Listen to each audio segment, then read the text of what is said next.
Bismillahirrahmanirrahim. Alhamdulillahi hamdan katsiran tayyiban mubarakan fihi kama yuhibbu rabbuna wa yardah. Wassalatu wassalamu ala man la nabiyya ba'dah wa ala alihi wa sahbihi wa man wala. Yaqulu rabbuna jalla sya'nuhu wa taqaddasat asma'uhu fi kitabihil karim wa huwa asdaqul qailin. Ba'da a'udzu billahi minasyaitonir rajim. Ya ayyuhalladzina amanu taqullaha haqqa tuqatih wa la tamutunna illa wa antum muslimun.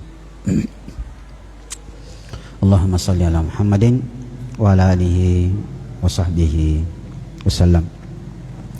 Allahumma 'allimna bima yanfa'una wa anfa'na bima 'allamtana wa zidna ilman warzuqna fahman. Assalamualaikum warahmatullahi wabarakatuh.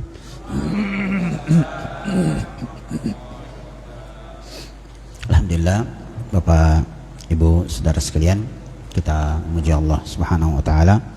Malam ini kita berada dalam keadaan sehat di tengah guyuran hujan rahmat dari Allah Subhanahu wa taala. Setelah itu kita bersalawat kepada junjungan Nabi kita Muhammad sallallahu alaihi wasallam. Saudara sekalian, ada satu pesan ulama kita sejak dahulu mengatakan bahwa salah satu efek baik, dampak positif dari banyak mempelajari hadis-hadis Nabi sallallahu alaihi wasallam adalah akan dengan mempelajari hadis-hadis Nabi akan menumbuhkan rasa cinta seorang hamba kepada nabinya sallallahu alaihi wasallam. Karena dengan hadis-hadis itu kita akan mendapatkan betapa indahnya dan sempurnanya agama kita yang dibawa oleh Nabi kita Muhammad sallallahu alaihi wasallam. Kalau kita memperhatikan sejarah kehidupan Nabi sallallahu alaihi wasallam, lalu kita membuat satu pertanyaan, kira-kira kenapa Nabi itu, Nabi Muhammad sallallahu alaihi wasallam, menjadi orang yang paling dekat dengan Allah Subhanahu wa taala? Maka kita akan dapat jawabannya bahwa karena Nabi sallallahu alaihi wasallam sejak beliau tidur sampai bangun dan tidur lagi, semua aktivitas beliau tidak satupun nafas yang keluar masuk kecuali di situ pasti ada doa yang diajarkannya, doa yang dipanjatkan kepada Allah Subhanahu wa taala. Itulah kata para ulama kita yang menyebabkan Rasulullah itu menjadi manusia yang paling dekat dengan Allah Subhanahu wa taala. Kenapa? Karena ketergantungannya kepada Allah sangat besar. Itulah sebabnya saudara sekalian, kenapa kalau kita baca buku-buku yang berhubungan dengan doa-doa atau kemuliaan berzikir, kita akan dapati misalnya arba'u kalimat ahabbu ilallah, ada 4 kalimat yang dicintai oleh Allah. Subhanallah, alhamdulillah, wa la ilaha illallah akbar. Kemudian di tempat lain ada 2 kalimat yang ringan diucapkan, ringan di lidah, ya, sangat dicintai oleh Allah dan sangat berat di timbangan. Apa itu? Subhanallah wa bihamdihi, subhanallahil azim. Kita dapati hadis-hadis seperti itu. Yang mana sebenarnya ini bagus? La ilaha illallah adalah kalimat yang paling berat nanti di hari kiamat. Yang mana ini bagus? Itu sebenarnya tujuannya supaya sampai pada titik anjuran Rasulullah, la yazalu lisanuka rataban min dzikrillah.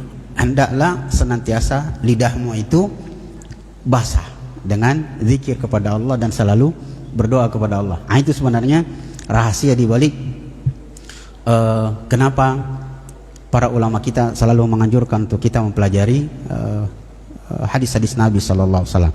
Nah, saudara sekalian, insyaallah pada kesempatan malam ini kita akan mempelajari satu atau dua hadis. Insyaallah dua hadis yang dengannya mudah-mudahan kita mendapatkan banyak pelajaran. Hadis yang pertama, An Abi Yazid Ma'an bin Yazid bin Ahnas radhiyallahu anhum qala. Jadi dari sahabat yang mulia namanya Abu Yazid. Jadi kunyanya Abu Yazid, nama aslinya adalah Ma'an, nama bapaknya adalah Yazid, nama kakeknya adalah Ahnas. Tiga-tiganya adalah sahabat Nabi sallallahu alaihi wasallam. Ini sebuah keberuntungan. Tiga-tiganya hidup di zaman Nabi dan mereka semua adalah sahabat Nabi sallallahu alaihi wasallam. Sahabat ini yaitu Ma'an mengatakan, "Kana abi," adalah bapakku yang bernama Yazid, "akhraja dananir yatasaddaq biha fawada'aha inda rajulin fil masjid." Pernah bapak saya, kata sahabat yang mulia ini, menitipkan beberapa dinar dari uangnya di sebuah masjid, menitipkannya pada seseorang yang sering ada di masjid, menjaga masjid. Pernah kata istilahnya Pak Doja, ada dulu istilah kita namanya Pak Doja yang sering ada di masjid. Kata Ma'an, bapakku menitipkan uang kepada orang itu dengan pesan bahwa uang ini sedekahkan kepada orang yang kau lihat masuk ke masjid.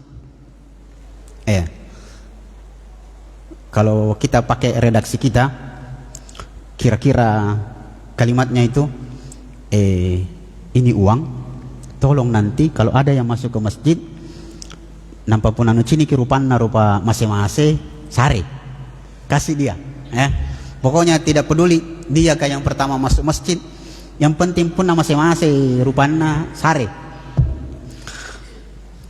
Berkata Ma'an ini, faji'tu ana fa akhadtu, lalu saya ternyata orang yang pertama masuk masjid, dan nampaknya kalau saya bayangkan Pak Doja yang dititipi uang ini melihat wajah saya, wajah masing-masing, maka uang itu diberikan kepada saya. Saya ambil, bapak yang kasih, apa yang kasih? Bapak cerdas, langsung bapaknya yang kasih, betul. Fa akhadtu, karena saya dikasih, saya ambil. Keluguan sang sahabat ini, apa yang terjadi? Faraja'tu, aku pun pulang ke rumah. Fa ataitu biha, fa akhadtu fa ataitu biha, saya pulang ke rumah lalu saya kabarkan kepada bapak saya. Kalau pakai redaksi kita kira-kira, bapak masuk di masjid tadi, dikasih ke uang, nah. Nih uangnya, begitulah kira-kira. Saya selalu membayangkan karena waktu saya anak-anak dan anak-anak dekat rumah juga baru-baru kejadian, saking gembiranya dapat uang, woi dapat ke uang. Apa yang terjadi? Karena dia bilang sama bapaknya dan ternyata uang itu dari bapaknya. Apa kata bapaknya? Faqala wallahi ma iyyaka aradtu, demi Allah, uang itu bukan kau yang kumasuk. Saya titip ke orang, bukan untuk kau itu. Alemai paterang jodoh ka naka sembarang tonan alle doy. Bukan kau, saya titip itu untuk orang.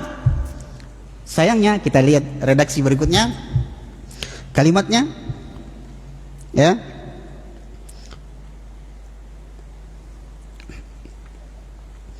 Fa khasamtuhu ila Nabi sallallahu alaihi wasallam. Makanya teh aja naking dapat. Tapi Nabi bilang bapak anak, biar lagi, tapi bukan kau masuk. Ale mai motek, poterangi. Nanti aja. Karena mau berkelahi, ya istilahnya ribut ini bapak dengan anak gara-gara doe, itu. Maka sang sahabat yang mulia ini, Ma'an, mengatakan, fa khasamtuhu ila Rasul. Begini saja bapak, kita ke Nabi, kita lapor ke Nabi. Dah, kita kasih selesai. Natahakam. Kita berhukum sama Rasulullah SAW. Apa yang terjadi? Ya, saudara sekalian, kami pun datang menemui Nabi Sallallahu Alaihi Wasallam setelah duduk di hadapannya dan menceritakan kronologis ceritanya. Ya, apa kata Sallallahu Alaihi Wasallam? Dalam keadaan tersenyum, Rasulullah mengatakan kepada sang bapak, kata Ma'an ini kepada bapakku, Rasulullah mengatakan, laka ma nawaita ya Yazid, wahai Yazid, kau sudah dapat pahala dari apa yang kau niatkan. Kemudian walaka ma akhadta ya Ma'an. Adapun kau Ma'an, hakmu memang itu, ambil saja. Saya kira-kira bagaimana reaksinya kira-kira itu sang anak, Pak. Kalau saya untuk zaman sekarang, anak, karena memang kadalek ko mantongan. Iya itu. Nah, saudara sekalian, kisah singkat ini yang dalam Sahih Bukhari memberikan kita petunjuk yang pertama, bahwa seringkali memang kita itu ya merasa perbuatan baik kita salah sasaran. Dan kalau kita merasa bahwa salah sasaran, tenan gapai pahalana. Ya Pak ya? Seringkali. Ayo. Bapak pernah menyesal gara-gara berbuat baik salah sasaran? Jadi, atau bahkan menyesal karena salah kali yang kusarin jatuh ada. Iya dah. Apa nah? Tuh kalau menyampai, itu akan mendatangkan pertanyaan. Iya. Dan ada kasus di lapangan. Kadang-kadang pernah ada ibu-ibu tanya saya, Ustaz, bagaimana itu kalau saya Ustaz hari Jumat itu saya biasa lewat di dekat masjid selesai sholat, dapat tonga nasi kota. Nah saya mampu beli Ustaz. Dari kita jadi kita mau ambil itu itu hadiah ya, lalu dinikmati atau diberikan lagi kepada orang. Tapi dengan saran saya, kalau mau kasih kembali ke orang ya, tunggu sampai orang itu tidak lihat Anda, atau Anda jauh-jauh dari orang yang memberi itu supaya dia tidak kecewa. Ya, itu yang pertama. Artinya pelajaran yang kedua, jangan pernah khawatir dengan perbuatan baik yang kita lakukan. Dia salah sasaran atau tidak, karena pahalanya sudah kita dapatkan. Jadi jangan pernah menyesal. Gila deh. Kayaknya nih sumbang di masjid. Nah kayak nyumbang di masjid, supaya dilakukan pembangunan masjid. Nah kah? Bangun sambaran nasari tahu Pak. Tidak ada urusan dengan itu Pak. Tidak ada urusan dengan itu. Nah kayak nyumbang karpe lana di masjid nampak tena jana tena jana tandang ini karpe kah? Tena enggak pahalanya pun akan menjadi cerita Ustaz. Tidak, Anda tetap dapat pahalanya dan Anda tidak punya urusan dengan apa yang dilakukan oleh panitia masjid ketika kita menyumbang sesuatu. Hanya memang disarankan kepada panitia masjid, jika ada sumbangan yang berupa benda, yang benda itu memang diharapkan bisa dipakai, pakai Pak. Pakai. Tolong pengurus masjid pergunakan supaya pertama yang menyumbang itu besar hatinya. Dan itu diajarkan oleh agama kita, dan orang-orang tua kita dahulu sudah sering memberitahu bahwa kalau ada yang memberi, kalau perlu perlihatkan pemanfaatan pemberian itu di hadapan orang yang memberi itu. Iya. Sekalipun dia pasti ada rasa menyesal. Dia karpet kok nak kita nani Pak. Itu kan. Itu yang pertama. Yang kedua, faedah dari hadis ini adalah bahwa jawazu taukil fi sadaqah. Bolehnya kita mewakilkan ya sedekah yang akan kita berikan. Sekalipun sebenarnya yang paling afdal adalah kita sendiri yang memberi. Kita sendiri langsung memberi kepada orang yang membutuhkan. Tetapi berdasarkan hadis ini, salah satunya memberikan petunjuk boleh kita mewakilkan orang lain supaya dia yang salurkan sumbangan kita itu. Boleh. Sedikit tambahan bahwa sekali lagi sangat disyariatkan dan disunnahkan kalau mau memberi sumbangan sebaiknya kita sendiri yang memberikannya. Iya. dengan satu catatan bahwa kalau sudah memberi, jangan minta didoakan. Jangan minta didoakan. Sekalipun tidak membatalkan pahala, hanya disarankan untuk tidak minta didoakan oleh orang yang kita beri. Sekarang kenyataannya kan sering begitu, Pak. Ku kasih ke uangku, tapi doakan nggak nah? Biasa begitu. Atau yang kalau di Jawa itu yang sering saya dapati, orang-orang kaya bawa sumbangan, ini sumbangan saya, tolong didoakan ya. Sebaiknya jangan. Kenapa? Berdasarkan ayat dalam Al-Quran, dalam surah Al-Insan, dan ini diajarkan oleh beberapa ulama kita. Allah berfirman, innama nut'imukum liwajhillahi la nuridu minkum jazaan wala syukura. Kami memberikan makan, memberikan sedekah, memberikan bantuan, ya, karena Allah Subhanahu wa taala, dan kami tidak mengharapkan balasan dari kalian. Yang justru disunnahkan adalah kalau kita sudah berbuat baik, berdoalah kepada Allah.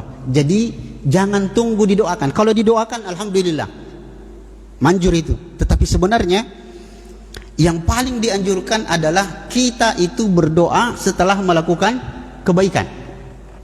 Kata para ulama, inna du'a fi maqam ba'dal ibadah atau ba'dal ihsan madhinnatun lil qabul. Berdoa setelah melakukan kebaikan atau berada dalam keadaan berbuat baik, itu kemungkinan dikabulkannya oleh Allah itu sangat besar. Sangat besar. Bapak Ibu mungkin pernah nonton di YouTube, ada salah seorang pakar otak. Dia sebenarnya asli Sulawesi, cuma besar di Jakarta, dan dia sempat, kalau saya tidak salah, dia bilang SMA S1-nya di UNHAS, Fakultas Kedokteran. Ibu Dr. Aisyah Dahlan, pernah dengar nama itu? Dia pakar otak, dokter. Saya pernah nonton satu videonya, luar biasa. Saya bilang, ini orang yang kedua yang saya kagumi setelah Mario Teguh awal-awalnya dulu. Saya bilang, jago ini orang. Seandainya dia baca banyak hadis, pasti orang ini sangat hebat. Ada satu tinjauan otak tentang berdoa. Dia bilang, dalam ilmu otak didapati bahwa orang yang berdoa kepada Allah setelah dia melakukan kebaikan, setelah melakukan ibadah, itu signalnya kepada Allah sangat kuat, lebih cepat daripada kalau sekedar 4G atau bahkan 5G. Cepat sekali nyampe kepada Allah. Maka dia bilang dalam satu kalimatnya itu yang saya ingat baik-baik, dia bilang bahkan ibu-ibu yang berada dalam keadaan hamil itu sebaiknya dia banyak-banyak berdoa kepada Allah, dan yakinlah doanya itu sangat makbul, sangat makbul. Dengan satu catatan yang saya tersenyum, dia bilang begini, tapi pastikan ketika Anda selesai beribadah dan berdoa, dan ketika berdoa pastikan doa Anda itu adalah doa yang baik. Jangan sampai doa Anda itu salah-salah. Beliau kasih contoh begini, dengan catatan, perhatikan baik-baik. Beliau mengatakan bahwa doanya orang yang selesai melakukan ibadah itu signalnya sangat kuat kepada Allah. Maka hati-hati, jangan sampai Anda berdoa yang salah. Misalnya begini, ada nyeto batu ribala pala-pala, minta uang, minta sumbangan. Anda kasih dia 10.000, ini 10.000. Orang itu pergi. Biasa ibu-ibu itu kalau habis kasih, pakai bahasanya orang Jakarta itu, ketika orang itu pergi, orang ini berdoa dengan doa yang dia tidak sangka-sangka. Dia bilang, nih orang nih, roman-romannya ntar balik lagi nih. Pastikan ntar dia balik lagi, pasti dia datang minta lagi. Kenapa? Karena Anda yang berdoa kepada Allah. Nih kalau dilihat ini, pernah dicedi ke rupa-rupanan naik, nani sehari batu sampai datang betul. Kenapa? Karena waktu itu Anda bicara, signal kepada Allah sangat kuat dan akan sampai ke hatinya, memberikan bisikan bahwa katanya balik lagi itu Pak. Dia pasti balik lagi. Maka pastikan ketika berdoa, doanya yang baik-baik. Itu catatannya. Kemudian faedah berikutnya dari hadis ini memberikan pelajaran bahwa terbuka peluang atau mungkin terjadi sengketa antara anak dengan bapak, mungkin, dan itu diterima dalam hukum Islam. Jika terjadi sengketa antara bapak dengan anak, itu bisa dibawa ke pengadilan kalau memang persoalannya persoalan hukum yang membutuhkan penyelesaian dari hakim. Tapi kalau persoalan-persoalan yang sebenarnya tidak boleh dibawa ke pengadilan dan sangat bodoh hakimnya kalau dia terima pengaduan itu, ya, seperti kasus yang baru-baru terjadi 2021, seorang anak menuntut bapaknya di pengadilan karena apa? Karena dia menuntut warisan kepada bapaknya. Kira-kira siapa yang bodoh di situ, Pak? Ada anak mengadukan bapaknya ke pengadilan hanya karena menuntut warisan. Kira-kira siapa yang bodoh kalau diterima anunya itu, tuntutannya? Dua yang bodoh. Yang pertama sang anak, yang kedua hakim. Kalau saya bapaknya waktu itu kukandato kita anak-anak kah? Kurang ajaran nih. Masa kau tuntut warisan belum pak mati? Di mana letak bodohnya? Letak bodohnya karena dia menuntut warisan kepada orang yang belum mati. Padahal warisan itu adalah harta yang ditinggalkan oleh pemilik harta yang sudah mati. Itu namanya warisan. Itu insya Allah sebentar kita akan bahas beberapa istilah dalam agama kita. Salah satunya bentuk warisan, dan nanti ada istilah yang lain. Mudah-mudahan bisa kita mendapatkan pelajaran. Hadis yang kedua, masih banyak waktu tadi, bisa 15 menit lagi. Baik. Hadis yang kedua, an Abi Ishaq Sa'ad bin Abi Waqqas radhiyallahu anhu qala, dari sahabat yang mulia Abi Ishaq Sa'ad bin Abi Waqqas, ini adalah orang yang salah satu sahabat yang disebut ahadil asyara mubasysyirin, satu di antara 10 sahabat yang dijamin masuk surga, dan dia termasuk manusia yang doanya itu mustajab. Satu kali dia angkat tangannya langsung dikabulkan oleh Allah Subhanahu wa taala. Beliau mengatakan, ja'ani Rasulullah sallallahu alaihi wasallam ya'uduni ama hajjatil wada min waja'in ishtadda bi. Pernah Rasulullah sallallahu alaihi wasallam menjenguk aku ketika saat itu aku berada dalam keadaan sakit keras, tepat di tahun hajjatil wada. Fakultu, ya Rasulullah, qad balagha bi minal waja'i ma tara wa ana dzu malin wa la yarithuni illa ibnatun li. Wahai Rasulullah, saya ini sudah sakit keras, nampaknya sudah lemah, dan saya wahai Rasulullah banyak hartaku, dan memang sahabat ini orang yang sangat kaya. Dia termasuk golongan sahabat yang kaya, ya selevel-level dengan Utsman bin Affan dan Abu Bakar. Beliau bilang, banyak sekali hartaku ini wahai Rasulullah, dan saya tidak punya ahli waris kecuali satu, itu pun anak perempuan. Boleh tidak wahai Rasulullah? Ya, sahabat ini mengatakan, afa atasaddaq bi thulutsai mali?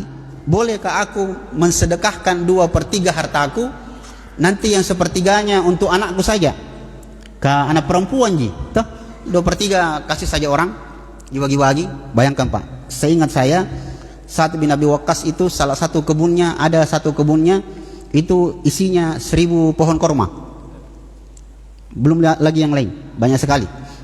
Dia bilang, 2/3 hartaku saya sumbangkan saja ya wahai Rasulullah, boleh tidak? Sepertiganya untuk anakku, ke anak perempuan juga, ya toh? Apa kata Rasulullah SAW? La, jangan. Maka sahabat ini mengatakan, idzan bisyatr, syatruhu, bagaimana kalau setengahnya saja? Kalau memang 2/3 tidak boleh, setengahnya mau, setengah saya sumbangkan, setengahnya untuk anak saya. Kata Rasulullah, jangan. Sahabat ini mengatakan, bagaimana kalau sepertiganya? Maka Rasulullah mengatakan, ats-tsulus was-tsulusu katsir, sepertiga boleh. Iya, sumbangkan saja hartamu sepertiga, dan sepertiga itu sudah banyak. Lalu Rasulullah menyambungnya dengan mengatakan, innaka antadara warasataka agniya khairum min antadarahum alatan yatakaffafun nas. Sungguh engkau meninggalkan anakmu, keluargamu, keturunanmu dalam keadaan kaya, itu jauh lebih baik bagimu daripada engkau meninggalkan ahli warismu, keturunanmu dalam keadaan miskin, yang nanti dia gara-gara miskin dia ya menengadahkan tangannya minta-minta kepada manusia. Wa innaka lan tunfik nafaqatan tabtagi biha wajhallahi illa ujirta 'alaiha. Dan sungguh tidaklah engkau berinfak dengan satu nafkah, engkau mengharapkan wajah Allah, pertemuan dengan Allah, kecuali engkau akan dibalas, diberikan ganjaran pahala oleh Allah. Hatta ma taj'alu fi imra'atik, sampai sesuap nasi yang engkau letakkan pada mulut istrimu itu bernilai sedekah. Maka pelajaran pertama yang bisa kita ambil dari hadis yang kedua ini adalah ketika sahabat ini mengatakan, Rasulullah menjenguk aku ketika aku berada dalam keadaan sakit keras. Hadis ini menunjukkan, teks ini menunjukkan bahwa sangat disunnahkan dan sangat disyariatkan seorang pemimpin menjenguk bawahannya. Sangat-sangat disukai ya seorang pemimpin menjenguk bawahannya. Jadi kalau masjid ini tentu ada DKM-nya, ketua pembangunan masjid. Ketika ada anggotanya yang sakit, dia pergi jenguk, itu sangat disukai dan besar pahalanya. Begitulah seterusnya. Pemimpin apapun, misalnya dia ketua RT, ada warganya yang sakit, apalagi kalau dia presiden, ada warganya rakyatnya yang sakit lalu dia jenguk, itu sangat baik. Kenapa saudara sekalian? Seperti yang kita fahami dan kita sadari semua bahwa dijenguk oleh orang itu sangat membahagiakan. Cuma kita di Sulawesi ini memang ada kesulitan yang menghalangi kita untuk menjenguk orang sakit, terutama kalau yang sakit tokol manyang. Ndak menjenguki soalnya mau itu pergi di sana, tapi bingung kenapa? Ndak tahu apa mau dibawa. Ndak tahu apa mau dibawa. Bawa ki ering kalian tapi memang dia agak susah juga namanya. Di mana kah dirawat? Di situ ya, di Siloam. Di mana? VIP lagi. Balas datang di situ dari bawah. Ndak enak perasaan. Padahal sebenarnya kita semua juga tahu bahwa apapun yang Anda bawa itu tidak bermanfaat untuk orang yang sakit. Bukan dia makan itu. Biar Anda bawa donat apa di situ, kue apa, ndak makan itu. Yang makan justru pajagana, gitu. Itu yang kadang-kadang menghalangi kita. Padahal kita tahu pahala menjenguk orang sakit. Dalam satu teks hadis dikatakan, man ada maridan, barang siapa yang menjenguk orang sakit, fahuwa fi janahil jannah. Kama qala sallallahu, dia seperti orang yang berada di teras-teras surga, hatta yarji', sampai dia pulang. Maka menjenguk orang sakit itu, kalau Allah menakdirkan kita mati di tengah jalan, mati syahid, mendapatkan pahala surga. Nah, ini pentingnya. Nah, alhasil saudara sekalian, saya pernah dapati satu keluarga meninggal dunia, ada keluarganya meninggal dunia. Saya datang mau berbelasungkawa. Ternyata di rumah itu Pak, di rumah duka itu ada karangan bunga. Ada karangan bunga. Di bawahnya itu, yang di karangan bunga itu yang paling penting yang mananya Pak? Ucapan belasungkawa, turut berduka cita, atau yang dibawanya? Yang dibawanya, siapa yang mengirim? Di situ ada tulisan Kapolda Sulsel, Wali Kota Makassar. Saya pernah dari di situ ada yang bisik-bisik bilang, hebat mantung ini bukan orang sembarang ini yang mati. Kenapa? Itu sana jadi deh yang datang bawa karang bunga deh wali kota, adalah juga Kapolda di situ, sembarang. Itu Pak menunjukkan bahwa betapa besar, bukan cuma yang sakit atau keluarganya, orang yang punya hubungan kenal dengan si mayit saja gembira, dibilang, luar biasa yang menjenguk. Itu bisa dibayangkan kalau misalnya yang mati itu cleaning service, gimana di Apa kerjaannya itu bapak kah? Yang meninggal itu sampai yang kirim karang bunga ini Kapolda, wali kota. Bilang, cleaning service ya, bukan sembarangan itu. Karena dia tidak tahu apa artinya cleaning service, karena dia bahasa Inggris. Ya pokoknya, sembar coba lihat yang menjenguk bawa. Itu akan memberikan kebanggaan memang. Bahwa inilah sebabnya, ya, kenapa sangat disunahkan menjenguk orang sakit, terutama kalau dia adalah pemimpin di sebuah komunitas. Yang kedua, Bapak serta saudara sekalian, hadis ini juga memberikan petunjuk bahwa bolehnya kita curhat. Boleh kita curhat, ya, mencurhatkan keadaan kita. Sa'ad bin Abi Waqqas mengatakan di sini, saya bilang sama Rasulullah, wahai Rasulullah, saya sudah sakit keras seperti yang kau lihat. Jadi boleh kita curhat, ya, kepada orang-orang tertentu. Ya. Yang ketiga, hadis ini memberikan petunjuk kepada kita sekalian bahwa menyumbang atau bersedekah dengan seluruh harta tidak dibolehkan. Tidak dibolehkan. Mungkin kita bertanya, terus bagaimana dengan Abu Bakar? Abu Bakar pernah menyumbangkan seluruh hartanya. Umar pernah dengan setengahnya. Kenapa giliran Sa'ad bin Abi Waqqas cuma boleh sepertiganya? Cuma boleh dengan sepertiganya. Itu dijawab oleh Ibnul Jauzi dalam kitabnya Saidul Khatir.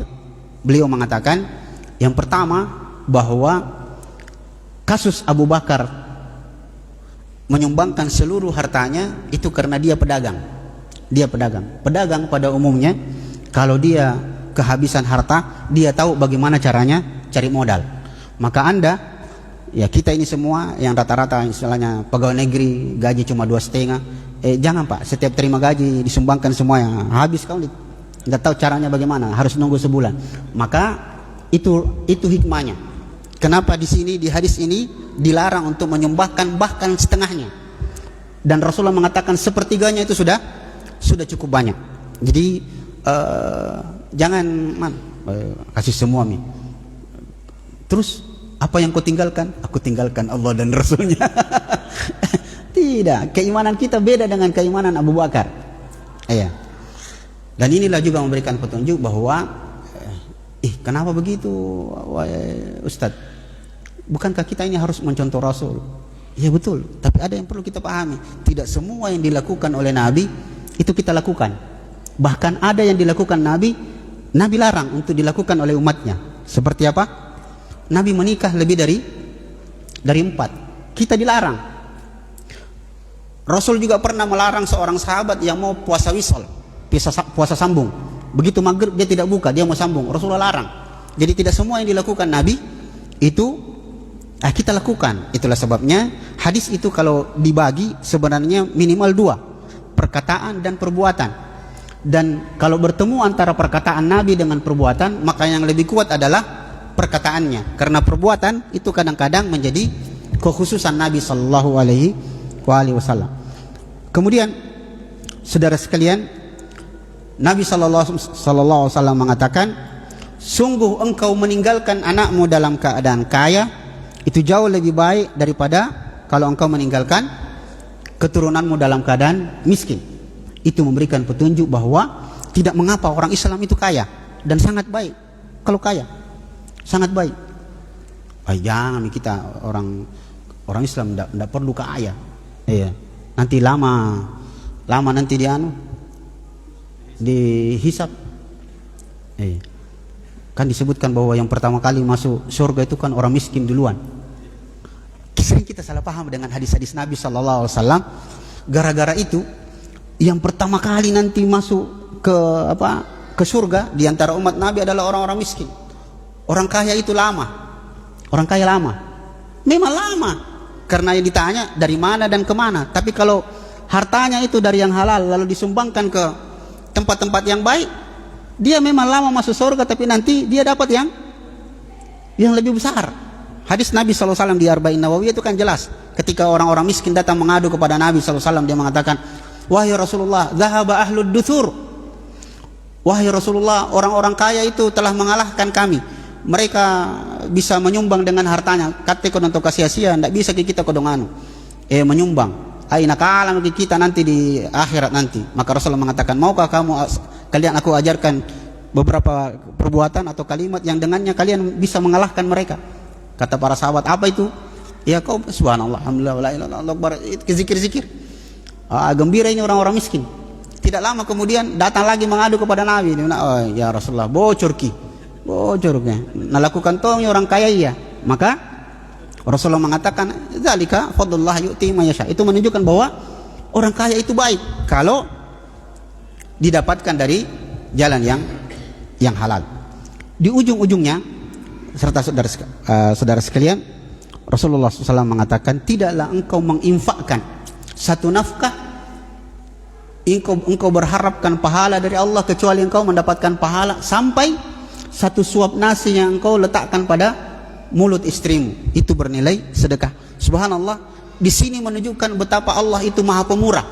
Kita ini laki-laki kalau sudah kawin tidak pernah ada yang berpikir bahwa saya kasih makan nasi banyak-banyak istriku karena nanti berpahala. Tidak pernah ada yang berpikir begitu kan. Kita itu otomatis begitu jadi suami, kita paham betul istilah suami itu. Kata suami saja sudah memberikan makna. Suami, semua uang adalah milik istri. Selesai persoalan. Iya. Kasih istri. Itu suami, semua uang adalah milik istri. Jadi kalau ada laki-laki tidak nak kasih uang istri bukan suami itu, miswah. Lagi. Itu. Kita tidak pernah berpikir seperti itu, tapi ternyata satu suap nasi yang kita berikan kepada istri kita itu bernilai pahala. Jadi ini juga memberikan petunjuk. Kalau kita pahami secara tekstual, tolong bapak-bapak sebentar, kalau pulang setelah salat isya ini, ya pulang ke rumah, makan berdua sama istri tak, alesio yang benenta, karena makna ki sungke saya bawa atas kede, lagi sio ki, nah bilang istri tak, busang ini toto ya, ilmu apa, ngisah yang apa, saya nagapan dari masih gini. Anin supaya romantis kini mana ay puna to minta wate naman nak lope-lope naman aja. Ini hal alhasil saudara sekalian, berapa menit lagi? 10 menit. Ada yang perlu kita diskusikan? Ada pertanyaan? Ada pertanyaan tak? Baik, silakan. Yeah.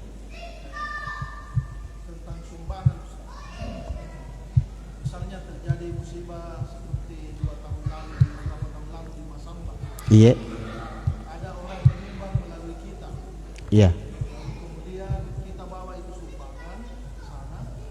Tetapi untuk sampai ke Masamba itu kan butuh pembeli bensin. Iya. Bisakah pembeli bensin itu diambil dari sumbangannya orang yang diniatkan mau? Boleh, karena dia kalau saya tidak salah beberapa waktu lalu itu pernah dibahas. Bolehkah dia mengambil itu sebagai bekal untuk dia sampai ke situ.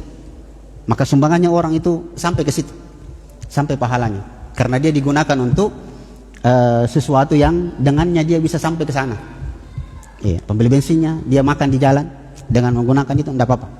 Iya, itu bukan dari saya, fatwa saya, itu dibicarakan oleh para ulama bahwa itu dibolehkan. Dia mengambil bagian dari situ, lalu tapi kalau bisa dia pakai uang sendiri lebih bagus.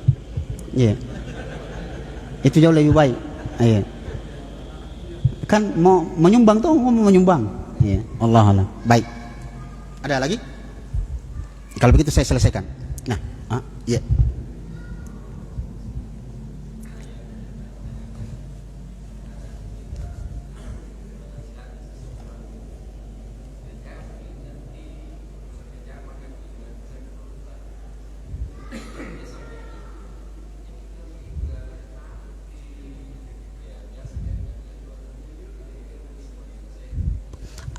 Iya, salah paham itu kalau dia menyamakan antara kalimat larangan yang kemudian memahaminya bahwa itu doa. Bukan. Jadi kalau dokter bilang jangki makan ini, itu berarti doa laki-laki garing. Bukan. Dokter itu bilang enggak seperti itu. Enggak, dia salah paham kalimatnya. Kalimat-kalimat yang dianggap doa itu adalah kalimat-kalimat yang bukan berhubungan dengan larangan-larangan tertentu yang nanti bisa mendatangkan mudarat kalau dilakukan. Ayo. Jangan berzina. Yang kau doa itu nanti enggak, bukan seperti. Kalau di larangan jangan makan ini, jangan makan itu, jangan. Nah itu larangan yang justru bermanfaat. Dia bukan doa. Sudah cukup. Izinkan saya 3 menit, mudah-mudahan selesai. Bapak serta saudara sekalian, seperti yang saya katakan tadi, kasus tentang tuntutan seorang anak kepada bapaknya minta harta warisan itu adalah sebuah kesalahan. Kenapa? Karena warisan adalah harta yang ditinggalkan oleh orang yang sudah mati. Nah sekarang begini, atau sebelumnya ada istilah lain dalam agama kita. Ini dijelaskan oleh Syekh Al-Utsaimin dalam satu ceramahnya, saya dengarkan dengan baik, bahwa ternyata ada istilah lain, yaitu istilah atiyah. Istilah atiyah, dia adalah harta yang diberikan oleh pemilik harta sebelum dia mati. Dan ini jalan keluar ya bagi orang-orang yang memiliki harta yang banyak, daripada kalau saya mati nanti ini tidak dibagi, memang ini harta ya bisa dipesalangan anak kah? Maka ada jalan keluarnya yang kemudian diistilahkan dengan istilah atiyah. Dan itu boleh. Misalnya begini, saya lah, tidak apa-apa saya aminkan saja, antum aminkan saja. Misalnya saya punya rumah 6, misalkan, amin saja, amin ya, amin. Anak saya kan 5, anak saya 5.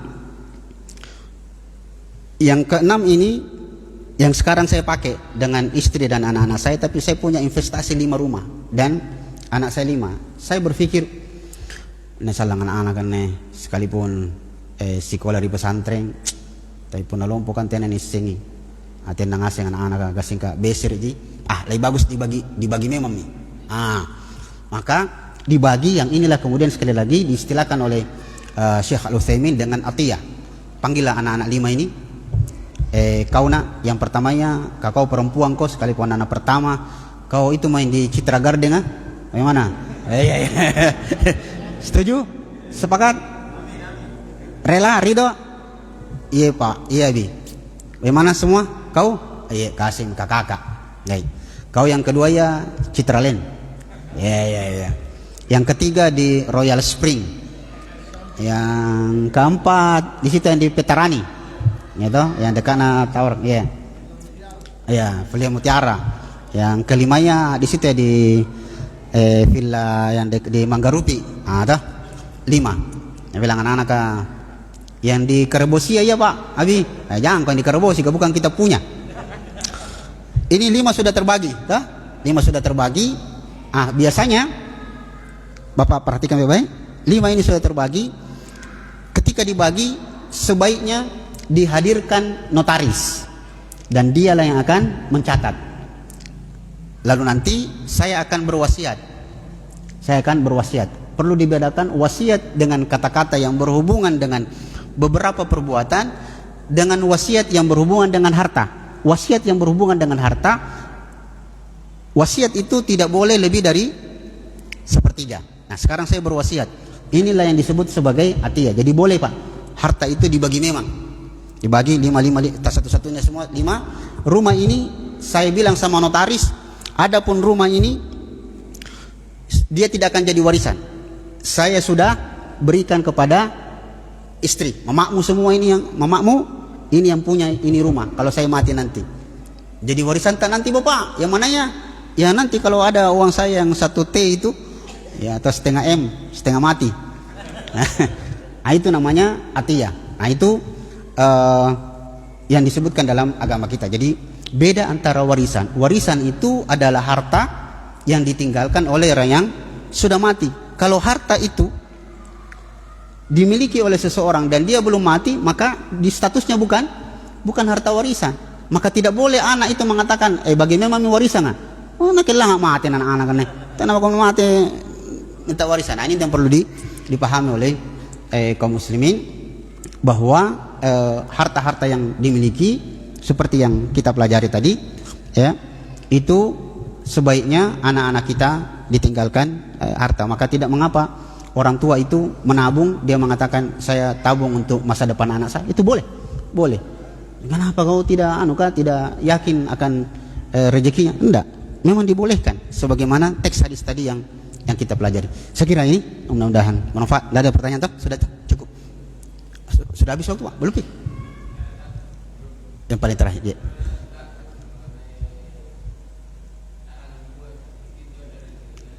Tidak boleh Pak, haram. Iya, itu tasyabuh kepada orang-orang kafir. Tapi itu tidak tahu kenapa. Begitulah kalau sesuatu yang dilakukan terus menerus, itu orang akan menganggapnya sesuatu yang biasa nanti, biasa. Nah, di sinilah pentingnya dakwah itu selalu ditegakkan. Kata para ulama, sampaikanlah kebenaran sekalipun banyak orang yang menolaknya. Bahkan hampir semua orang menolaknya, sampaikan saja. Supaya apa? Supaya kebenaran itu tetap langgeng dan tetap tersimpan di memori orang-orang terus turun-temurun, agar jangan sampai di akhir di ujung hari nanti ada dakwah yang kita sampaikan, dakwah kebenaran kita sampaikan kepada manusia, karena dia tidak pernah mendapatkan hal yang benar, dia akan mengatakan ma sami'na hada min abaina, kami tidak pernah dengar yang begini-begini. Jadi tetap kebenaran itu harus disampaikan.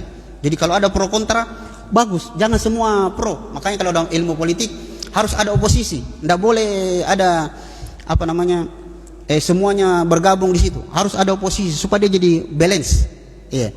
Nah, dakwah ini sekalipun kita dianggap apalah macam-macam, Wahabi lah, apalah macam-macam, pokoknya sampaikan saja. Selama dia kebenaran, yakin saja. Mungkin orang banyak yang menolaknya, bahkan mungkin masjidnya juga akan dibakar. Ya, apa boleh buat. Dan padahal sebenarnya membakar masjid itu tidak boleh. Saya heran dengan orang yang suka yang bakar masjid itu. Kenapa dia bisa bakar masjidnya sesamanya ahlus sunnah, bahkan sesama muslim, tapi dia tidak marah. Sampai sekarang Pak, saya tunggu-tunggu ada orang mendemo itu Gus Arya sama Ferdinand, yang nyata-nyata dibilang Allahmu itu Tuhan, Allahmu itu lemah. Tidak ada. Coba, saya heran dengan orang-orang yang begitu. Maka terima kasih pertanyaannya, supaya kita semakin mengetahui agama kita yang kadang-kadang lepas dari pembicaraan. Karangan bunga apa segala macam, tidak boleh. Itu sama dengan pergi ke melayat pakai baju hitam-hitam. Siapa yang ngajar? Itu melayat Pak pakai baju hitam-hitam, kacamata hitam. Siapa yang ngajar? Bajingan nih Cina yang tuh kau ya pakai baju putih-putih tuh. Seperti itu. Saya kira ini mudah-mudahan memberikan manfaat kepada kita sekalian. Semoga kita selalu bersabar mempelajari agama kita ini dengan baik. Sallallahu alaihi Muhammadin wa alihi wasallam. Assalamualaikum warahmatullahi wabarakatuh.